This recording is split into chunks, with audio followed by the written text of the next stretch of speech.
All right. Welcome in. You have found us once again. Shoot the Gap, the Rabbit Hole Fantasy Football Focus Show, here to help you to be gruntled with your fantasy football team and your fantasy football decisions.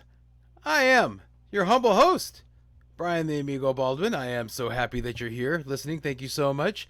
And normally I have a partner. I promise you. I really do. I really do. This really isn't just me doing a podcast and then I say, hey, there's going to be somebody. There actually are. Connor's not able to record on Tuesdays. And Brock has some family coming over. So, you got to take care of that. And I do apologize for being so late. I had some technical things I've been working on. So hopefully it's okay. But this is our 128th show, October the 11th, in this hopeful year of our Lord. And I have a great show for you today. I really do. Yeah, it's going to be a lot of fun. So today I'll be going over the game from last night. Okay, I'll also be getting into some news, going over, of course, some Merry Early Christmas, and also I have a new segment. Okay, I'm calling it a stud, maybe regressing, or ASMR for short. So hey, we'll check that out. And then also, of course, we got the waiver wire pickups for week 6. So we'll be talking about all that. So you can see there's a lot to get to. So let's get started. Before we jump into it, I want to, of course, always make sure to thank the supporters of our show, High Volume Music Radio. Make sure and download that app, High Volume Music Radio app. And also check it out, highvolumemusicradio.com, and also the Facebook page, High Volume Music Radio. Make sure and check it out. It's a local. We're based here in Houston. It's a local radio station, and it's based out of Sunnyside. Okay, and it's actually called the Pride of Sunnyside. And so you get all different types of music. There's music 24/7. You get all different types of shows like Monday Mixtape, Rock and Roll Radio, Access Granted, Blame It on the Boogie, and of course Drive Time Sports with Charlie and Brian. So there's all different types of show in there. So make sure and check that out. And I would also encourage you, every Thursday, 4 to 6, I have a radio show called Drive Time Sports with Charlie and Brian. So if you have any fantasy football questions or advice, it's a live interactive show. So tune in, highvolumemusicradio.com, and also on the High Volume Music Radio app. And I do a sports show, but if you have any fantasy questions, please feel free to call, and I'll be more than happy to go and talk to you about any type of lineup questions that you might have, or if any type of like trades or something like that. I'll be more than happy to help you. I'll do my best. All right. So I just want to throw that out to you. Okay. All right. Let's go ahead and get started then. Okay. So let's go and start over about last night. Of course, let's talk about the push saw all around the NFL. Yeah. While walking off the field, frustrated Raiders star wide receiver Davante Adams pushed a credentialed person on the field who was carrying equipment, and turned out he's actually a reporter, a cameraman, right? And so here we go. So of course, Adams apologized for it pretty much immediately. Okay, and this was his actual quote, that he wanted to apologize to the guy. There was he says, actually, let me not paraphrase. This is what he said. I want to apologize to the guy. There was some guy running off the field, and he jumped in front of me coming off the field. I bumped into him, kind of pushed him, and he ended up on the ground. So I wanted to say sorry to him for that, because that was just frustration mixed with him literally just running in front of me. I shouldn't have responded that way, but that's how I initially responded. So I want to apologize to him for that. The man, he's turned out to be a freelancer working for ESPN's Monday Night Football. He filed a police report in Kansas City, and who said they're going to investigate it. And the man was transported to a hospital, according to police, but he was treated for injuries that are quote unquote preliminary, thought to be non-life threatening. So a report came out that Adam is facing NFL discipline, potentially even a suspension. The league is reviewing the situation. So, I don't want to jump in. We'll see. I'm not the NFL, so I can't say, that he deserves a suspension or not. Based on what I saw, especially if you look at it from a different angle, it doesn't look as bad. So it looks like maybe money's going to cure all here. I don't know why they would suspend him. I've seen players do a lot worse and not get suspended. So we'll see what happens. But Adams was either upset due to the reverse call, or he colliding with Hunter Renfrow on their last offensive play. I don't know if you saw that. I'm sure you did. I mean, I remember I was watching it, and the players fell down. So when you see them fall down like that quickly, you immediately say, "Oh, at the passing interference, tripping, or something like that," right? No, no, it was just two guys that ran into each other. I'm sure it was Renfrow, because Renfrow just came back from a very long absence, and so it was probably him, but who knows? Only those two know. But the one that was reversed, now there was some weird calls. Okay, there was the reverse, and there was also the roughing the passer whenever there was the fumble. If you remember that, that was a little was a little iffy. And of course, the fans, they gave the refs the business. Okay, that was towards the end of halftime, and then they carried it on through halftime. So that's don't make Kansas City people angry. Apparently they hold a grudge. So hopefully this last play where they overturned a pass to Adams, where they said he was fumbling the ball whenever he was when he put his first foot down. And so I don't know, man. Again, that's open to interpretation, excuse me. And so we'll see what happens there. Okay, we'll see what happens there. But hopefully that what that did was that put him back in good graces. So that's what I'm saying. Like, we'll see what happened there. Okay, put him back in good graces. Hopefully, we'll see. Hopefully the refs were able to drive home and not have any issues. But yeah, what I just talked to you about, the thing was weird because it was 4th and 1. I just wanted to just talk about this real quick. So it was 4th and 1, all right, and 47 seconds. It seems true to me that it might have been the better idea to run it. Now, hear me out, okay? Like, let's say if they did a quarterback sneak or just a straight up run, right? And so they run it, and so they get their yard, okay? They go down, and then they spike the ball. I mean, that would run off maybe 20 seconds, maybe, and so then they could take a couple of shots downfield, maybe get closer. Adams had him beat, okay? In that play that got reversed, he had him beat, but all he did was just he stepped out of bounds. So why not go to that play again? Give yourself a chance. You don't have to keep going for it, just like he did on the was it like for the extra point instead of tying the game. He decided to go for it, and that put him in the predicament that he's in right now, and that's why he lost. So when I say he, I mean the head coach of Raiders, but I think you guys know what I'm talking about. Anyway, that was just, it was crazy. That was crazy. What also was crazy, okay, it was how about Kelsey? Kelsey went bananas, man. He caught 4 touchdowns. Okay, I just don't know why defenses don't do a better job covering him, but maybe he's that good. Maybe he is. Maybe I'm not giving him his due, but it just seems like I would try really hard to cover that dude in situations when it involves, well, anytime. Anytime. It seems true to me that if you take him out, then you have a better chance at the other receivers. But whatever. What do I know? Mahomes, of course, did a great job. Devontae Adams, 2 touchdowns. 2 long bomb touchdowns, man. So that was exciting. We do need to talk about. Oh, and of course, the Hunter Renfrow, told you about, he returned. Okay, after missing 2 games with the concussion. All right, so he's actually looked like he was being eased into action. Okay, he rarely played any 2 wide receiver sets, and was even taken out in favor of Keelan Cole at times. And I'm sure that Devontae Adams wish he would have been taken out. Keelan Cole would have been there instead of Renfrow, but whatever. Yeah, he'll likely get the snaps back. Okay, but here's one thing though. He wasn't used in 2 receiver sets early in the season. Okay, and so it's like last season he was used a lot in 2 receiver sets, right? So his role kind of has reduced compared to what he had last season, where he at least played in 67 of 206 pass plays outside of 11 personnel. So yeah, and of course the Vegas run success, so it just shows he's not going to be out there. It's just rough with being a Hunter Renfrow manager. Darren Waller, man, he got injured. Yeah, he played on the Raiders' first 2 drives, but then left the game. And he got a hamstring injury.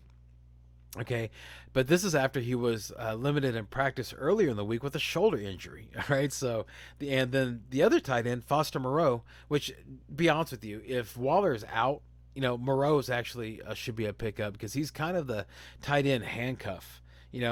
for Waller. And one reason why I didn't want to go after Waller was, well, other than the fact of Devontae Adams' presence being there, was that I remember Foster Moreau.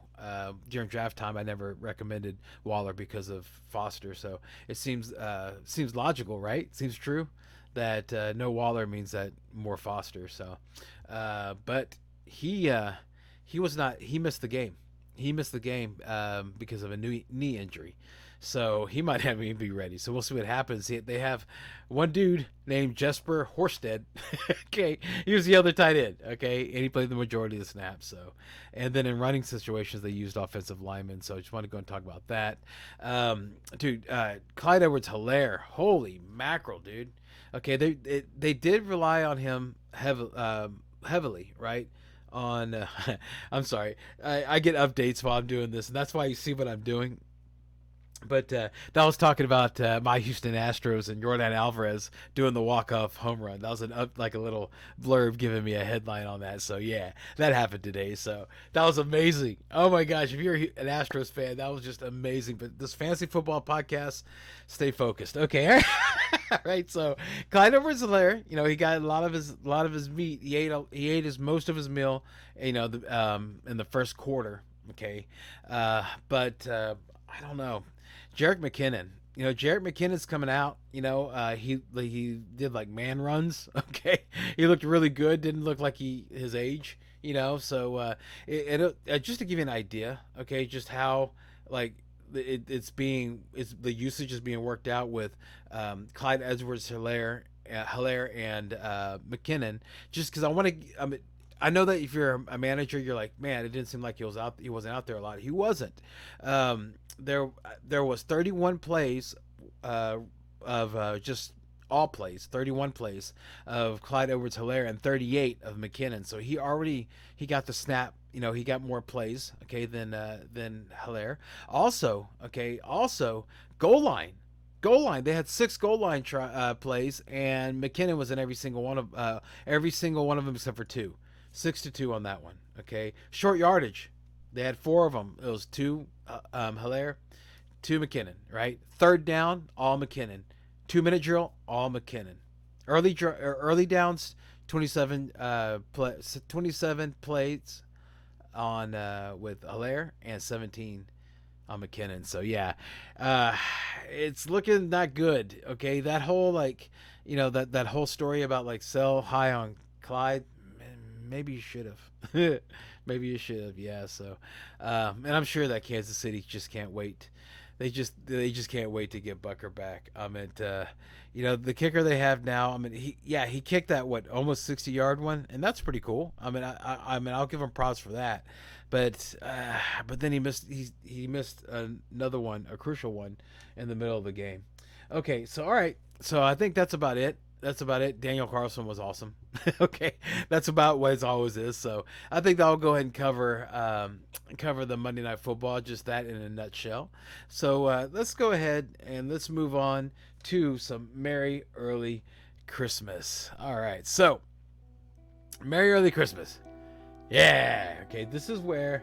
Okay, I always find that it's easier. It's easier to go ahead and hear bad news in a nice way. So what I'm going to do is I'm going to say Merry Early Christmas to a player's manager.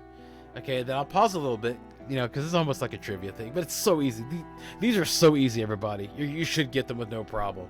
All right, they're super easy. I didn't make them hard. So I'm going to go ahead and do it. So let's get started. See if you can guess it. Merry Early Christmas, Kenneth Walker managers. Come on. It's been screamed from the top of the mountaintops. All right, right. Screaming. Rashad Penny broke his tibia in Sunday's game against the Saints, and he's out for the season. Okay, Walker took over.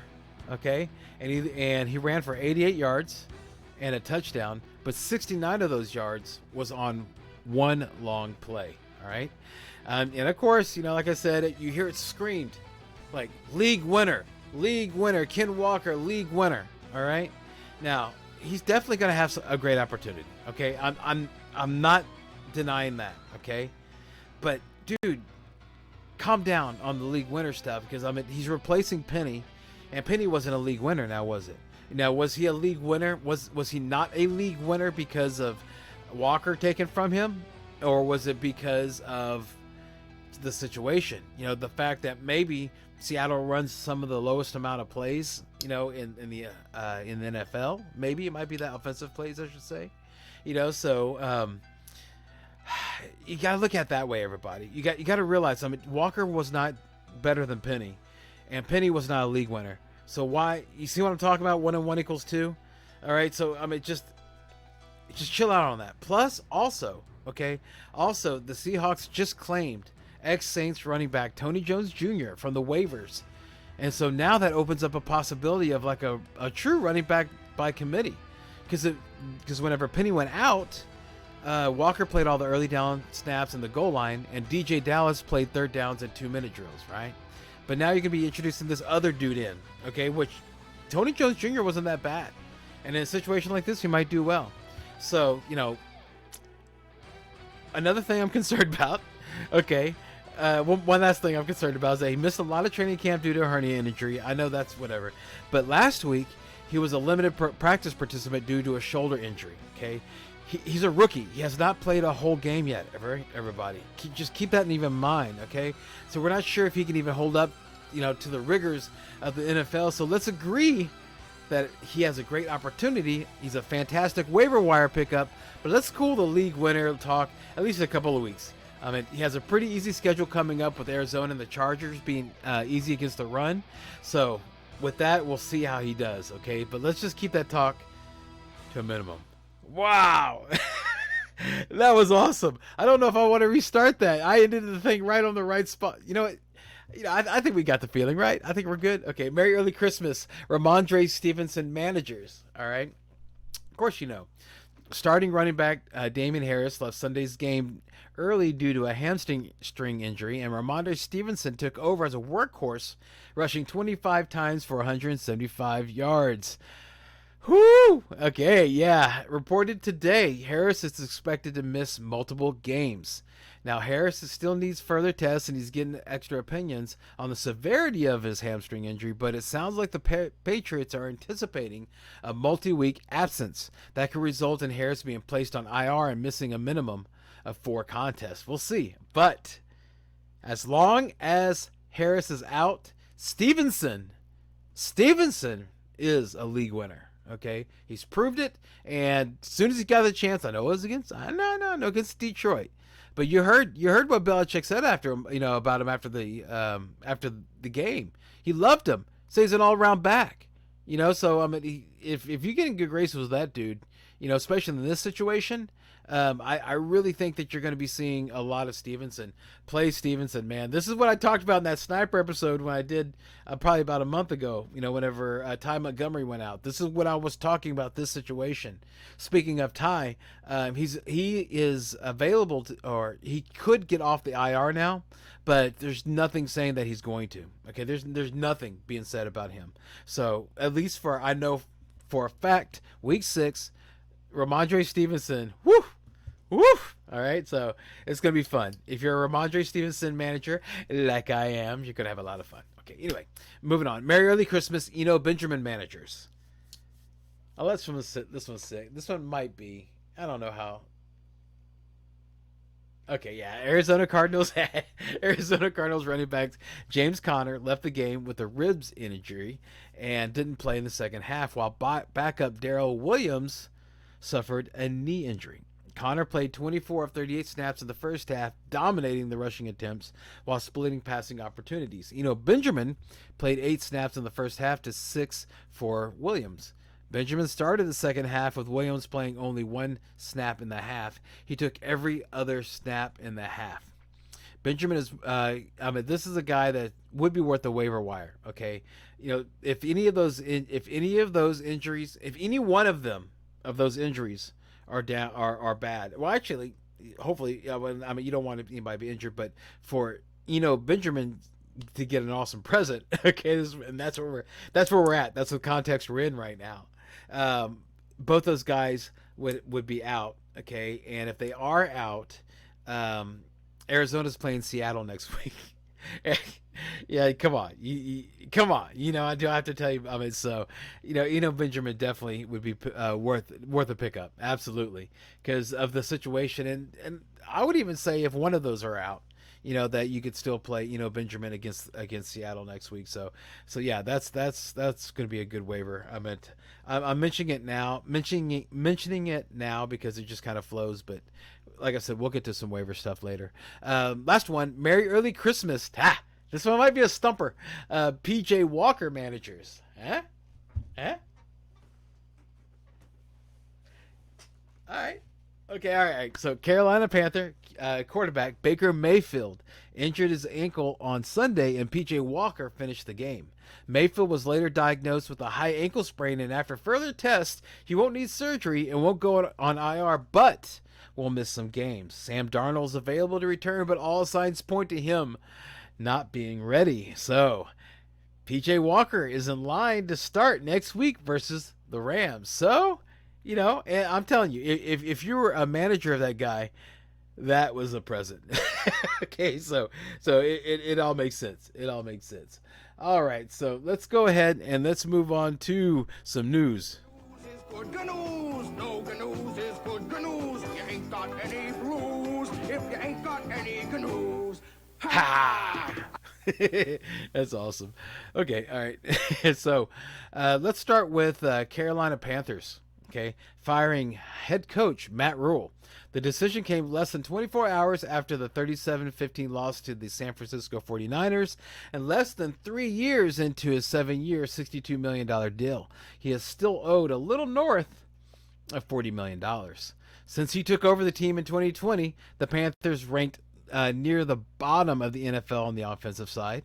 He had a 11-27 record during his tenure. Check this out. Defensive pass coordinator Steve Wilks will take over as the interim coach, right? His first order of business, firing defensive coordinator Phil Snow. Dude, that was like, oh, I can have the gun, thank you. Bam! It's crazy. But okay, all right. There's talks right now, and I'm sure you heard about teams already reaching out to the Panthers to poach their superstars for draft picks. All right, so and we'll see what comes of that.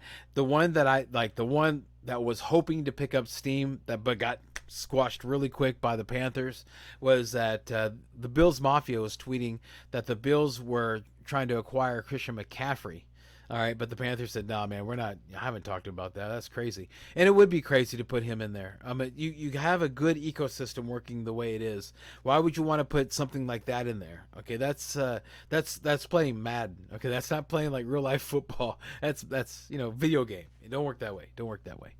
All right, so be honest with you though, there's been they just paid Christian McCaffrey in the offseason. They just paid DJ Moore again in the offseason. It looks like that there will be a trade, and if there is a trade, it will be Robbie Anderson. So keep an eye on that. That might be like a good sneaky waiver wire thing.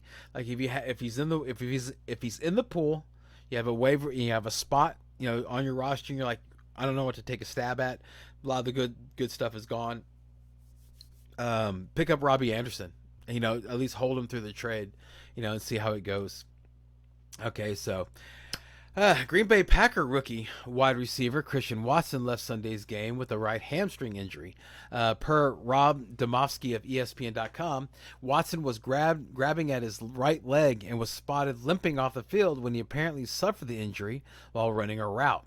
Before his departure, Watson had returned 2 kickoffs for 35 yards, ran once for -3 yards, and recorded a 1-yard reception on his lone target. So what does that mean? That means that Alan Lazard, Romeo Dobbs, yeah, dude, you're in a manager's Merry Early Christmas. I should have used that, right? I should have gave a gift to those guys, because that's what that means. Christian Watson out. Those guys are going to do well. The data is already there. Look to the very beginning of the season, whenever Watson was out.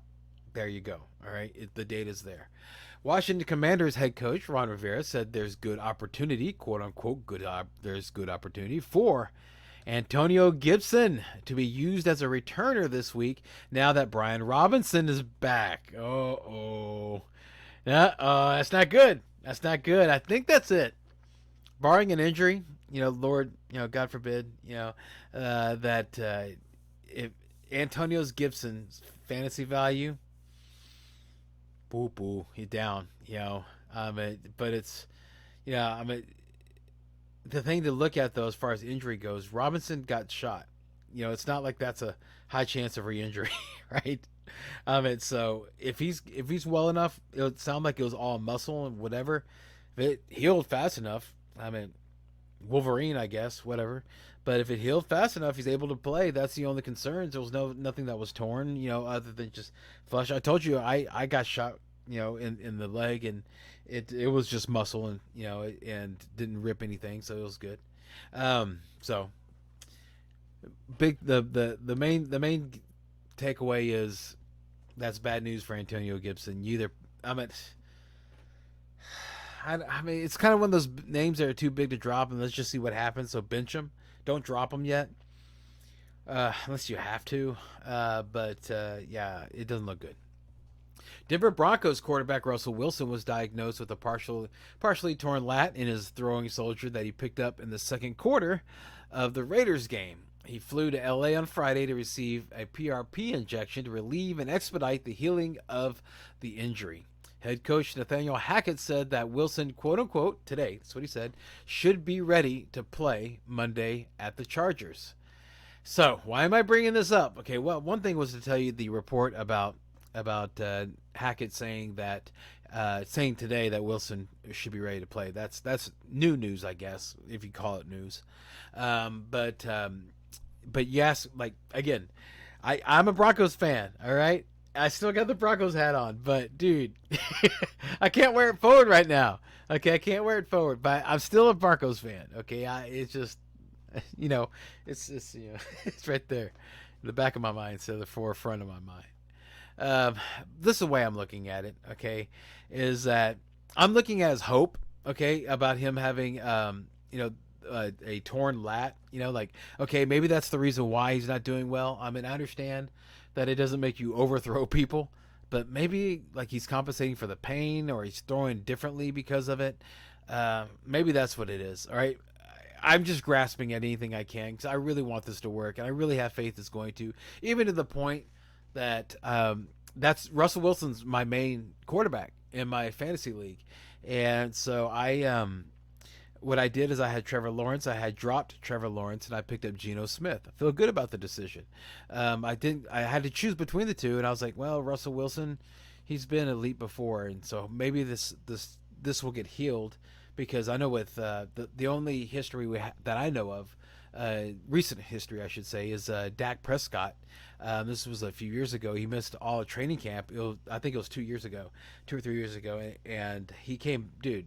He spent a month. He didn't play for a month, and then he started the season. He was healthy, and he blew up the league. It was the year that that when Dak Prescott went, oh my God, yeah, Dak Prescott's good. That year, that was the one where he had the torn lat, right?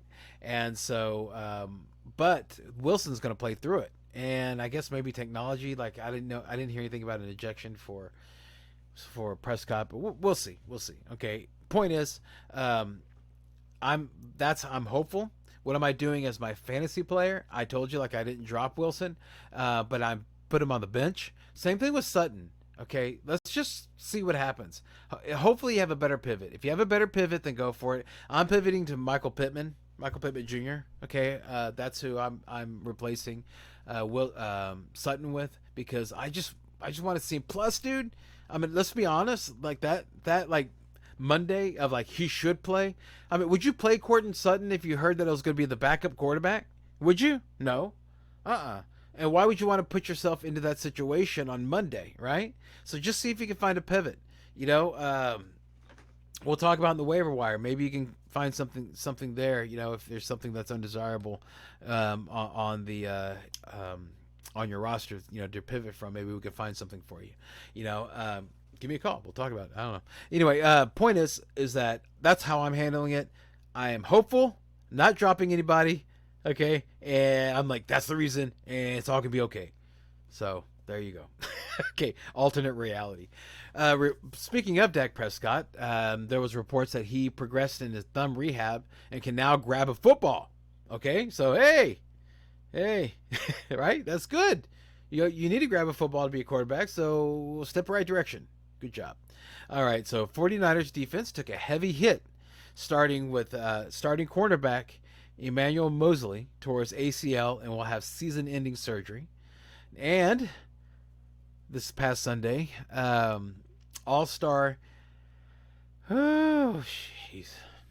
I don't want to say it. Bosa. Bosa, he strained his groin in Sunday's win over the Panthers. Yeah, so he's a great player. Okay, and that's huge. That's huge for that 49ers. He's going to be reevaluated tomorrow to determine the severity and how long he'll be out. Okay, just let me show you how big it is. Whenever he was playing this past season, he's totaled 15 solo tackles and a team high 6 sacks. He is that guy that caused the disruption. He's the disruptor. And so, we'll see what the Lord says as far as how long that's going to be back. Okay. So, last bit, Chicago running back, Damian Williams. Let's talk about him. Okay. So he just came out in the news. Okay. Because, he's about to come off IR, right? And Atlanta needs a running back, right? Because Algier and Huntley aren't really right? They didn't really. That wasn't pretty. It was not pretty when they finally when the defense is finally preparing for him. So what ended up happening is that there's been a lot of talk about Darrell Williams coming back and resuming the full-time role like he took whenever he was before he got injured. Because he was the main guy until he got injured. But his first game, you barely saw it.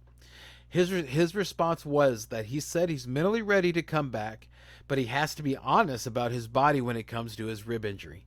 Okay, so let's try to decipher that.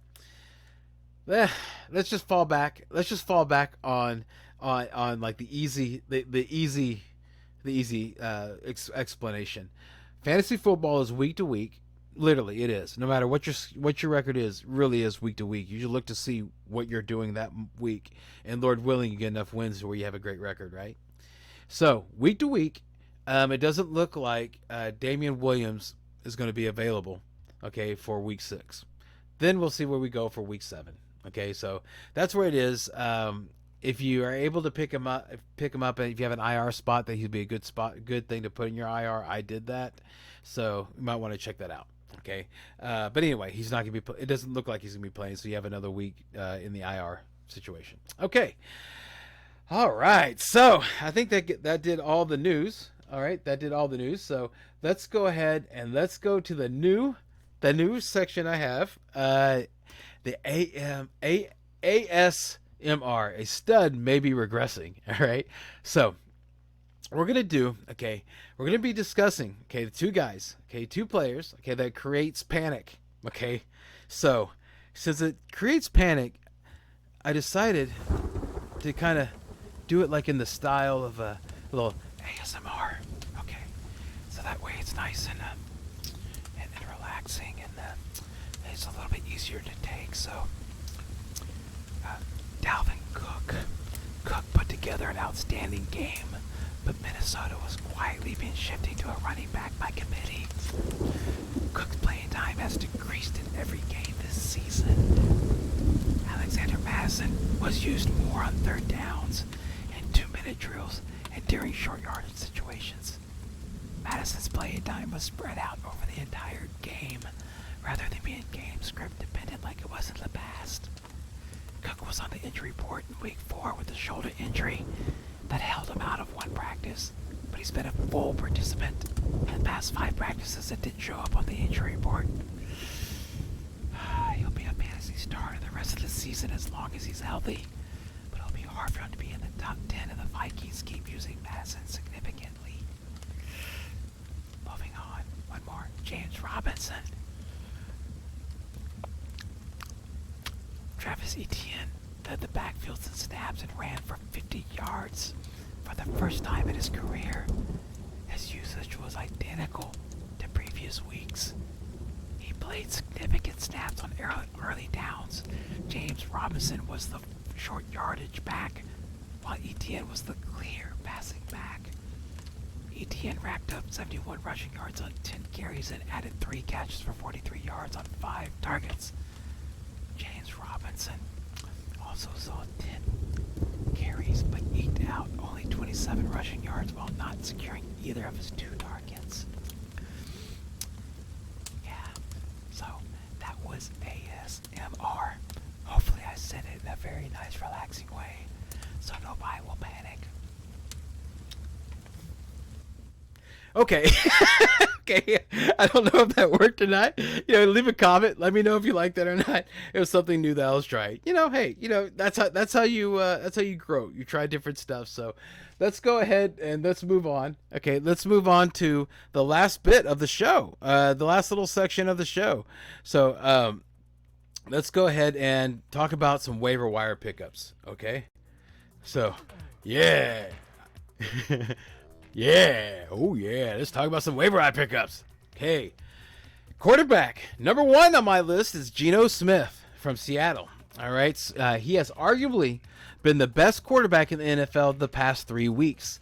His 9.2 yards per attempt are the most for quarterbacks in that time, a full yard higher than any quarterback who also played all 3 weeks. He tied for the lead in passing touchdowns with 7, while also throwing for 912 yards, which ranks 3rd. The Seahawks' schedule will get more difficult, which will lead to lower efficiency but also higher volume. If he plays this well for the rest of the season, he will be a top 5 quarterback. Yeah, Geno Smith. It's time to believe, baby. It's time to believe. I just told you I did, so it's time to believe. Number 2, Carson Wentz. I know, I know, but just listen. He finished 25-38 for 359 yards and 2 touchdowns. You can't ignore that. All right, he joins Josh Allen and Justin Herbert as the only quarterbacks with 1,375 plus passing yards and 10 plus passing touchdowns this season. He scrambled 11 times, which ranks among the top 10. Wentz has consistently been a top 8 fantasy quarterback when he hasn't faced an excellent pass rush and has consistently been unstartable when facing a good pass rush. So I think we might figure something out here. So he's a good complementary quarterback. All right, somebody that would be great in your bye week depending on what the matchups are. Last one, quarterback, Jameson Winston. All right, Winston racked up the 2nd most passing yards in Week 3 despite losing 2 of his 3 starting wide receivers during the game. Now, he missed 4 of 5 due to back and ankle injuries, but all signs point that he should be back, or hopefully he'll be back this coming up week. If not, that's why he's number 3, okay, because I don't really like recommending people that are hurt, but come on, listen to this. He ranked 6th on the season in passing yards with 858. 8th in passing touchdowns with 6, and that was at the end of Week 3. He accomplished all of that despite being limited with the back and ankle issues that kept him out of the past 2 games. All right, so of course it will depend on the availability of his receivers, but you understand what I'm saying. If you have that backup quarterback, you want to just sit down there and take a look and see what happens. Kind of like, it's almost like inheriting Russell Wilson in a bit, okay? In a sense it is, right? With the exception that Russell Wilson has receivers that are healthy, so that kind of helps things out, right? So, next on my list, or no, actually, that was my last quarterback. Wide receiver. Number 1 on the wide receiver list is Alec Pierce from the Indianapolis Colts. Ashton Dolan suffered a foot injury near the end of the first half on Thursday Night Football and didn't return to the game. Pierce was already playing well, but this allowed him to shine. Dolan was a clear 4th on the depth chart in the first half, taking roughly 1/3 of the snaps in 11 personnel from Alec Pierce. Pierce played more consistently in 11 personnel in the second half. He's gained at least 60 receiving yards in each of the past 3 games, and he's received a high 27.4% targets per route run and 3.08 yards per route run over the past 3 games. All right, there's no guarantee that this will continue, okay? But he's earned the playing time, and more importantly, he earned the trust of Matt Ryan. He outproduced Michael Pittman in 2 games now, all right? And guess what? These are the 2 games that he was back. Before he wasn't even. He was injured. He couldn't play. So in the games he played, he outproduced Pittman. You understand what I'm saying? You hear me? You hear me? Yeah. Next in line, next on, I only have two wide receivers because the other ones that are popular that are out there, they're kind of injured, like Isaiah McKenzie. I mean, okay, but like I said, they're injured. So I'm trying to help you out, man. Week to week, I'm trying to help you win next week, with the one caveat of Winston. All right, so wide receiver Rondell Moore from the Arizona Cardinals. The Cardinals were the healthiest they've been at wide receiver all season, which meant Greg Dortch barely played, and Moore could play the role we all expected. Moore played more offensive snaps than AJ Green in 12 personnel. Okay, and Moore returned to his usual role of slot receiver, while Green played the majority of snaps in 11 personnel out wide. All right, so anytime that break was needed by Green, it was Andre Basilia taking his spot out wide rather than Moore. What does this say? Oh, let's edit. Oh, I'm sorry. That's something that happened in my league. Yeah, it's inconsequential. Well, I mean, I'll tell you what happened. Somebody dropped Tyler Conklin and picked up Evan Ingram. Why do I chuckle? Because earlier today he dropped Robert Tonyan and picked up Tyler Conklin. Dude's searching. He should listen. I'm about to get to the tight ends here, so maybe if he watches this show, it'll help him out. Okay, all right. You hear that, Tony? I'm trying to help you out here, brother. Okay. Anyway, Dortch can be safely dropped in all formats. Okay, and this is also a sign that Moore will remain third on the depth chart even when DeAndre Hopkins returns. Okay, and he'll play all the time in 11 personnel. Moore caught 7 passes. All right, so for 68 yards and ran the ball twice. All right, so. Okay, so Max Williams, the other tight end, was cut, so that leaves fewer 2 tight end sets. So that's good news for Moore, right? So there we go. That's why that guy is on the list. Moving on to running backs. Okay, 2 of them already talked about. Kenneth Walker, I don't need to talk more about it. If you're curious, you can go a little bit earlier, and I talked about it in the Merry Early Christmas. Same thing with Eno Benjamin. Well, hang on. Why did I say go up earlier? I mean, obviously you listened to it earlier. Why would you jump here? But whatever.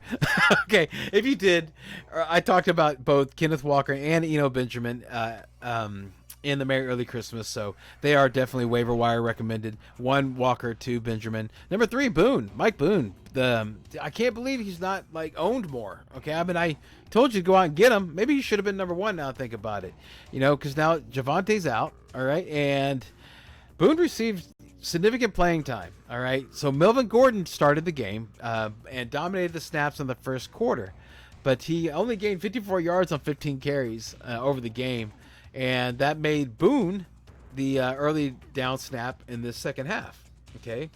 Now the guy dropped Evan Ingram and picked up Tyler Conklin. Yeah, we don't have any waiver wires, so this is for the fun of no waiver wires. You get to watch somebody just swimming. I mean, the dude's like right now. Oh, that's so fun. I'm glad I shared that with you then. Yeah, you get to enjoy it along with me. Okay, but so Boone consistently played on third downs throughout the game. Gordon, okay, is not, dude, he's not really doing that well. All right, Latavius Murray was signed to the active roster, but wasn't active in week 5. That's probably due to the short week. Okay, so his return is looming, but we don't know what he's going to do. All right, so Latavius Murray is also somebody that you can pick up and put on your bench if you have a spot and you're just curious to see what happens. He looked really good in London, but I don't know if that was just his talent. Well, of course it's his talent, but also due to the fact that he had fresh legs and he was playing against a team that just played a football game, then had to fly all that way to go to London. That can kind of make you a little wink in the knees. The last one. Now, this one, I would tell you that this is an injured player, but I already mentioned it earlier, so I'm going to mention it here, and that's why it's on the last. Damian Williams. If you have an IR, pick him up. We already talked about that. All right, tight end. Taysom Hill, right? Of course you're going to pick up Taysom Hill after that mess. Why? I know that he's not used. He's not going to be passed to and all that stuff, but he throws passes. All right, you saw him run just run crazy, right? He went nuts. And here's what's cool about Taysom Hill. This is what I like about Taysom Hill, right? I'm in the tight end wasteland. You just heard about a guy that's in our league. He's like jumping from Taysom Hill to Evan Ingram, and the reason why he's doing that right now, to be honest with you, he has T.J. Hawkinson. Bye week got him, right? So he's just just scrambling, right? But that's been my life because I rolled the I rolled the dice on Hooper and Komet. Ugh. Anyway, whatever. Anyway. Okay. Hill is a great tight end because he has the ability to hit those really high spots. All right, so he's almost like a flex, right? Especially if you have like a pretty strong flex. Well, then now you have that one flex player that's going to fill spot. Is either going to give you, it's going to be boom or bust, but whenever he booms, oh, wow. Watch and see how he booms, right?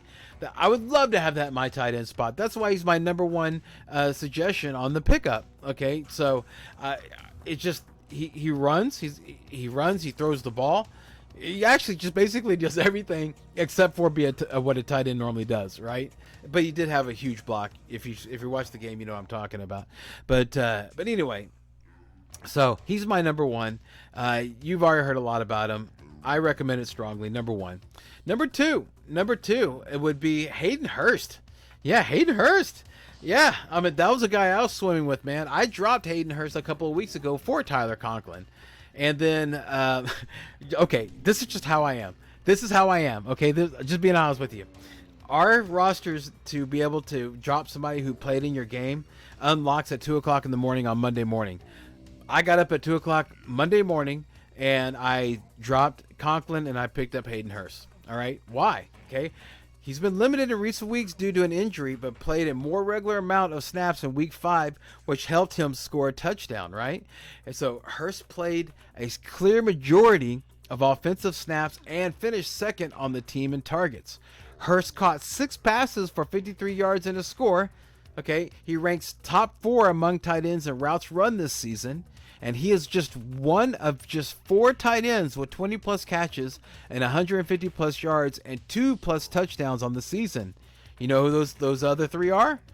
Mark Andrews, Travis Kelce, and Zach Ertz. Wouldn't you love to have that guy in any of those 3 in your spot if you're living the life like I'm living? My answer is absolutely. So I got the poor man's version, Hayden Hurst, right?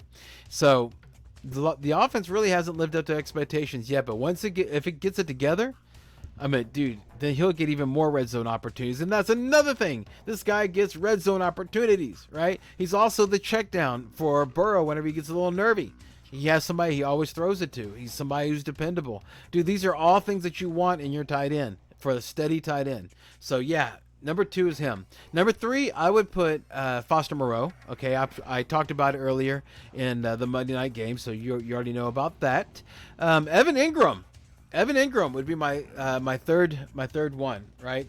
The Jacksonville tight end. Okay, he's consistently been a high volume but low efficiency receiver this season. He's among the top 10 receivers in both routes run and targets this season. He caught 6 passes for 69 yards against Houston, finished second among the Jaguars receivers in receiving production. He should be an okay option, during the bye week, but he has a high floor but a very low ceiling. So he's okay. He's like the anti-Taysom Hill. He's the upside down Taysom Hill, right? So yeah, so that's I that's why he's last, but you can see he's serviceable. All right. If you're curious, okay, I don't know if you're curious or not, but since I told you that guy, he dropped Tyler Conklin, picked up Evan Ingram, and then turned around and dropped, Evan Ingram and picked up Ty Conklin. Yeah, I would be running away from Ty Conklin. CJ Uzomah was injured, and now he's starting to pick up more. Okay, so this kind of leads me to let's transition. Let's transition to if you pick up somebody, right? You're gonna have to cut somebody. So let's just spend the last part of the episode just talking about that real quick. Let's talk about that first one right there, Tyler Conklin. He just falls perfectly there, right? So CJ Uzuma is now back. He was injured and now he's back, and he actually played more snaps than Conklin. All right, Conklin now has a floor of 0. Everybody, listen to what I have to say. His floor now is 0. There is an opportunity, a chance that anytime you start Tyler Conklin, that you will get a 0. You can't have that on your team. You can't. You can't, dude. Zach Wilson, I mean, he was doing awesome. Conklin was.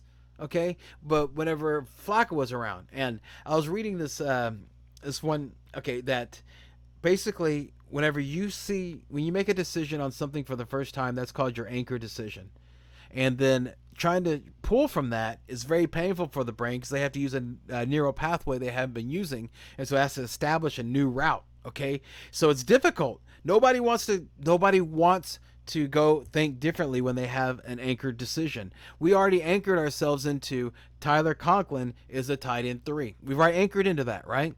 Well, now things change. Zach Wilson's the quarterback, and yeah, he used him a little bit last 2 weeks ago. Last week, 0. No, man, you can't have that. You got to move on. All right? Lips Incorporated, lip sync, right? Funky Town. Got to Funky Town it, right? Got to move on. All right? Man, I should be playing that right now, right? Anyway, so that is the problem that I had, and that's why I dropped him. Now, it was pretty easy whenever I was watching when I was actually watching Hayden Hurst in real time and seeing how they were using him. I was like, that it kind of rang the bell, right? Kind of like, oh, well, maybe I should grab that guy. So yeah, anyway, Conklin, yeah, is definitely somebody I would recommend dropping. But let's talk about this guy. Okay, this guy is somebody that's been talked about. Chase Edmonds, all right? Now, he has the lowest grade among running backs this season at 49 and was moved from second to third string during Sunday's game. All right, all these are bad things, all right? He was the clear lead back in week 1, but now he's lost it to Raheem Mostert, right?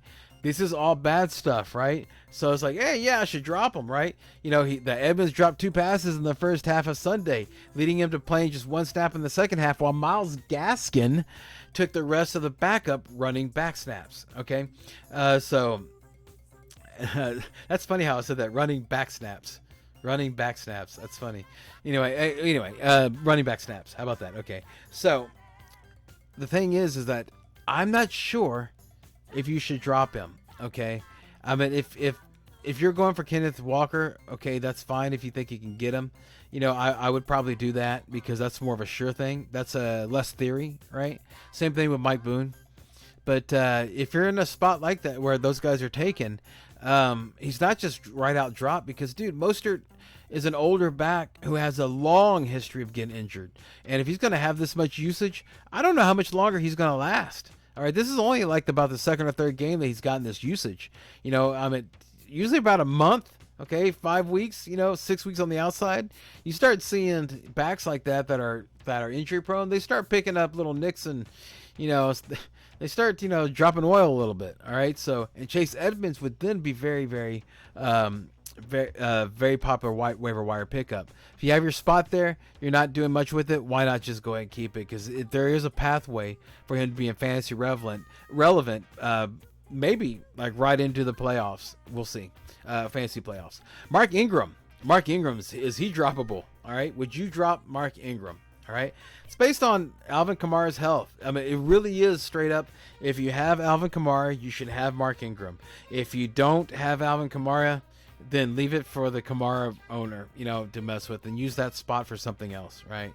So yeah, if you're not the Kamara manager, absolutely, I would just drop him.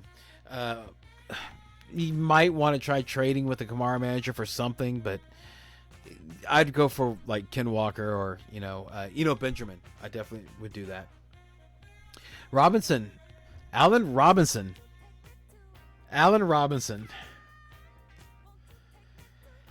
Robinson. Yeah. Sad. There's just no. I could throw all the data you want at him. I could throw all the data that you want. But you have eyes. You saw. All right. No. Yeah, got to move on from him. All right, Robert Tonyan. Let's talk about Mr. Tonyan, okay?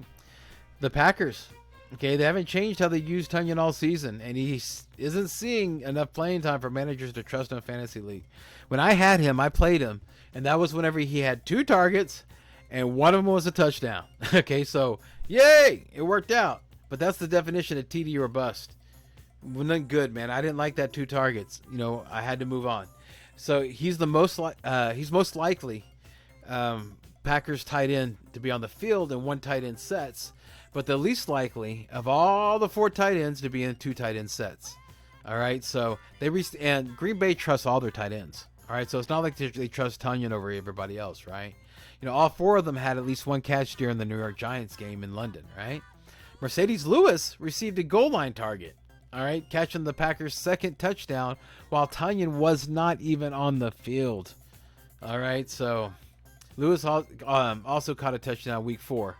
All right, so yeah, none of those guys are addable, but if you have them on your roster, they're absolutely droppable. All right, so that does it. That does it for the 128th show. Yeah, thank you so much for watching. If you enjoyed it, if you enjoyed the content, and then please, hit the like button. Let us know you're enjoying the show. Hit the like, and then subscribe. If you want to leave a comment, please feel free to do that. We'd love to hear from you. And also tell somebody if you really enjoyed it. Tell one person. Help us grow the show. That'd be pretty cool. All right, make sure and click that bell though. Okay, because we do sniper episodes all the time, and we also do shorts, okay, on top of the episodes that we do now. So you get all types of content. Just hit that, you'll get all type of information whenever it breaks. We try to jump on it as quick as we can. I didn't do a sniper episode, by the way, about Penny, because I knew I was going to talk about it here. I had whenever it all kind of made sense, without jumping the gun, so to speak. It was I was like, well, I'm going to talk about it on the Waiver Wire show anyway, so that's why I didn't do that. But anyway, I always like to be open with you guys. Make sure and of course check out High Volume Music Radio, a sports host app. Check them out, and also check out Connor's book, You Know Too Much. And remember, Drive Time Sports with Charlie and Brian on High Volume Music Radio on the app, or highvolumemusicradio.com, or on the High Volume Music Radio Facebook page. It's a live interactive show, so I give out the phone number. You can call if you have any fantasy questions. I'll be more than happy to go and talk to you, help you maybe with some of your decisions, start set decisions, trade situations, anything I can. Floor is yours. It's 2 hours. I talk sports. You can call anytime. I'll be more than happy to take your call and help you. All right, so on behalf of me, all right, your humble host, Brian the Amigo Baldwin, I want to thank you for watching, and I hope that this year is even better than the last. Parting shots. All right, do not give up. Okay, that would be my parting shot. All right, even if you're 0-5, all right, there's always a chance. Okay, you never give up. All right, because just think about it. If 5 losses is all the losses that you get, all right, then that will get you in the playoffs. You just got to move, dude. Okay, you got to work it, all right? So there's always something out there, okay? You always something out there, right? And just remember, you don't have, okay, if you're 0-5, okay, 1-4, okay, you don't have that luxury to wait on players to pop, okay? You're living week to week, okay? I know that's what we all are, but come on, man. If you're, 5-0, 4-1, you're not really, you got a little bit of room to breathe, right? A little bit of room, right? But if you're 1-5, 2-3, 0-5, okay, you're living week to week, all right? So, you don't dismantle your team, okay? But if you have to do something like, drop a Trevor Lawrence or drop a Russell Wilson for Geno, so to speak, that like I did. By the way, I'm 3-2. Then do it. All right, because you don't have a chance. You might not have the luxury of waiting for Russell Wilson to get his stuff together. Same thing with Trevor Lawrence. Okay, or if you have to drop your handcuff to pick up a playable guy, then do it. Okay, so you got to win week to week. Okay, or you maybe even think about trading a bye week player to get a win. Okay, you have to think. Think the way that you have to put this into your thinking. Okay, so. You have to have that mentality to get back in the running. That's what I'm trying to tell you, right? There are still a lot of games and matches left, okay? All right, so this season is far from over. Just be bold, All right. But don't be hopeless. All right. There's always a chance. All right. Keep fighting. Don't stop fighting. You never know what the Lord will do for you. Okay. What the Lord's will is, for you as far as, winning the game, right? Or having a winning season. You just have to keep working hard. Keep working hard. Keep working hard. Keep praying. You'll be fine. All right. Okay. All right. So let's go ahead and let's end this with the last line. Remember, everyone, in fantasy football, as in life, don't dream it, be it. Thank y'all so much for watching. I really appreciate it. Hope you guys have a fantastic week. Thank y'all so much.